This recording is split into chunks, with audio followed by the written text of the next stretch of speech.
Well, I just come off the track with a handsome face. Now, that was disappointing. The horse got tired in the final. I thought he raced okay.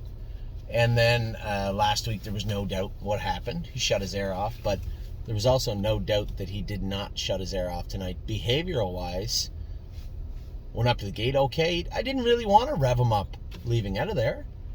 Right? I just wanted to get the horse in. To me, in my mind, if he breathes good, he's a winner. There's the vet. Hey, would you mind, scoping that fella? So, luckily, Dr. Mike is still here. He's going to scope this guy. Right now, we're going to get to the bottom of this. I suspect, much like White Tiger the other day, moderate to fair amount of mucus, yellow mucus with blood, I would guess. The way he raced, he never really had any fire in him.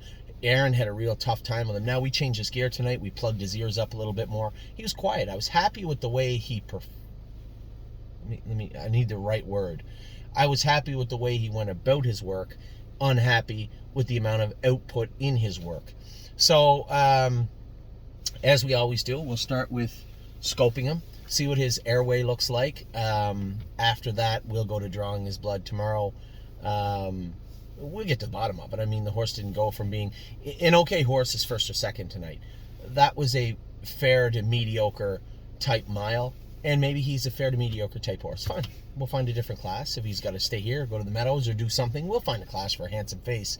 A little disappointed with his overall output tonight. We'll start to figure out why. I'm not going to draw any conclusions. All I'm going to say is the same thing you saw. Disappointing. Grace today, you saw a regression to where she was, and the reason being, she wasn't in the field all week. I didn't have a chance to. Okay, Tim, we raced her. Can you put her in a field all week the way she was before? I thought coming off a big win, what I believe was a lifetime mark, that she would be sharp for this week because she was at a training center all summer, right? She didn't have that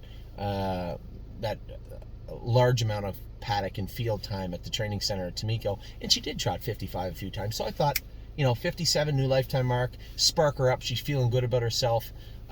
Just go easy with her all week and then race her. And instead, looked to me like she regressed a little bit. So I had said to Tim right after, can you have probably best just to have the vet run some fluids and vitamins into her, maybe some muscle relaxants, because I'm sure she cramped up a bit.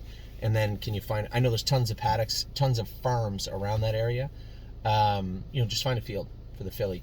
Go pick her up the day before she races, bring her in and race her the same way we did last time she raced. And I think hopefully we can return to the way she did race the last time she raced. So that's where we're at with those two horses today. I came here for the babies today. I came here because I wanted to get Jazz and Compass Rose qualified. A handsome face, it looks like, he was well meant when we purchased him. I thought it was a good purchase, but at the same token, lured with the idea of hopefully winning the fair final, and instead, fourth or fifth in the final. No money last week, no money tonight. We're gonna take a look and see. Hopefully, what they find tonight is at least a reason for what I just felt, which was a horse that is gonna have a problem. So we'll go from there. I'm not too concerned. I know the horse is better than that. So start with this, move on. Grace, I already know what took place. So I think today's problems, which were on the racetrack, will be fleshed out here, have been fleshed out in Pennsylvania. We'll move forward and put them in to go again next week. So with that, I'm going to let you guys go. I'm going to jump out of this suit real quick into my civvies, into my clothes, and then home to Ontario. 7:30. I'll be home by midnight. Take care.